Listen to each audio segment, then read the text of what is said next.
now, but they probably won't be for an extended period of time, assuming their employment stays the same and all that other stuff. So my question to you is, what are some things as people are discovering this video, whether it's, in early April as we're recording it, or it's as the months go on, that they can do to make sure that they don't disrupt the appraisal process and take as much safety precaution as possible in order to make sure an appraisal gets done correctly and gets done safely for everybody involved?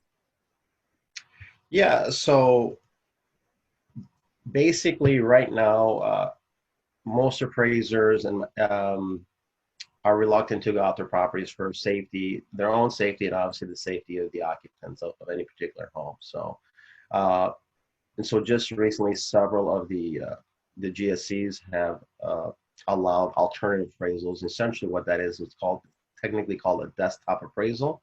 And what that entails, it doesn't include a visit to the house. So it's kind of the process is similar in terms of the appraisal component, the valuation component of it, but the data collection component of it is very different now. So basically what we're doing at this time is we're not doing a visit, we're doing a phone interview.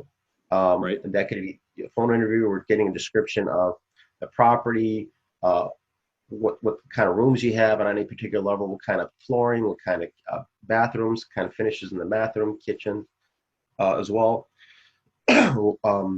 When you had updates, what they were specifically. We're also we're arranging for the owner to take pictures of the interior and exterior, so several pictures. Appraisers are probably going to want to see one or two pictures of each room, a minimum of, I would say probably three or four pictures of each bathroom, whether it's a full or half.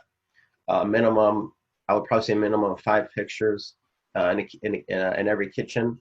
So appraisers are arranging for interior photos to be taken, exterior photos as well. So the front, the side, the garage, any exterior features like a deck or balcony, things along those lines. Also pictures of any updates, apparent updates that you can tell on a picture. And of course, any pictures of deferred maintenance, essentially something that would require immediate repair or physical deterioration, things that are worn but necessarily don't require immediate repair. So appraisers are arranging for that. Some appraisers, myself included, are also encouraging kind of a virtual walkthrough, whether it's via an iPhone or Skype or whatever that medium is going to be, that is capable from the occupant side. We'll do a walkthrough in addition to that. That way, there's a certain level of comfort that what the information that we're gathering is fairly accurate.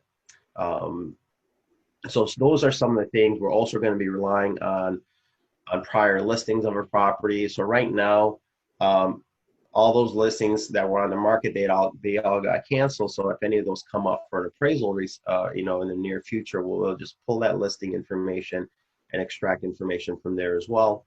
And so those are kind of the ways that our appraisers are doing the appraisal now, and the data collection component of it. Now you may think that, what's the cost of this? Is it going to be less? It's going to be more.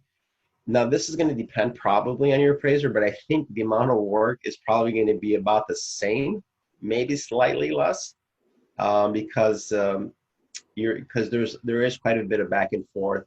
Because it gets piecemeal, the information is getting piecemeal to the appraiser. So So there's really not less work involved just because you're not physically going to do a tour of the property.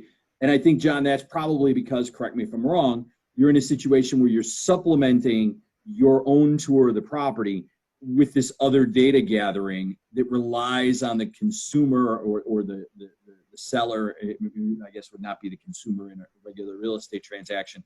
But requires that person to participate in the process, but you have to guide that and invest some time, energy, and effort in making sure that walkthrough video looks good, that those pictures are at the right angle and show the things that are relevant to you in terms of determining value, right?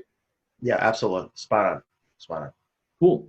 So that's a great idea in terms of handling it properly.